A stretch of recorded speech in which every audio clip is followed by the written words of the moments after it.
ఆదివారం ఆడవాళ్ళకి సెలవు అన్నట్టు, సండే రాగానే ఆడవాళ్ళైతే ఆలోచించడం మొదలుపెడతారు. ఈరోజు ఇంట్లో ఏం కుక్ చేయాలి అని. ఫ్రెండ్స్ కాల్ చేసినా, ఫ్యామిలీ మెంబర్స్ కాల్ చేసినా ఫస్ట్ అడిగే క్వెషన్ నన్ను అడిగించుకునే క్వెషన్ ఒకటే. టుడే స్పెషల్ ఏంటి? సండే కదా అని. సండే కుక్ చేసుకోవాల్సిన కర్రీ గురించి మా హస్బెండ్ అయితే సాటర్‌డేనే స్టార్ట్ చేస్తారు. రేపు సండే కదా! ఏం కుక్ చేసుకుందాం అని చెప్పేసి. నేనైతే ఈరోజు యాజ్ యూజువల్‌గా రైస్ పెట్టేసి టమాటో చికెన్ అయితే కుక్ చేసేసాను. లంచ్ అయితే పర్ఫెక్ట్‌గా కంప్లీట్ అయింది. ఈవినింగ్ అయిపోయింది. డిన్నర్ కోసం ఏం ప్రిపేర్ చేయాలని చెప్పేసి ఆలోచిస్తుండగా, ఆఫ్టర్‌నూన్ చేసిన టమాటో చికెన్ కర్రీ అయితే ఉంది. రైస్ అయితే అయిపోయింది. మళ్ళీ రైసే కుక్ చేయాలా? ఇంకేమన్నా చేయాలా? అని చెప్పి అనుకుంటున్నప్పుడు, మా హస్బెండ్ అయితే చపాతీ చేయొచ్చు కదమ్మా! అని అన్నారు.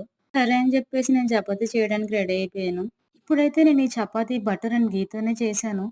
చూసారా వేడి వేడిగా పొగలొస్తున్న చపాతీలయితే రెడీ అయిపోయాయి.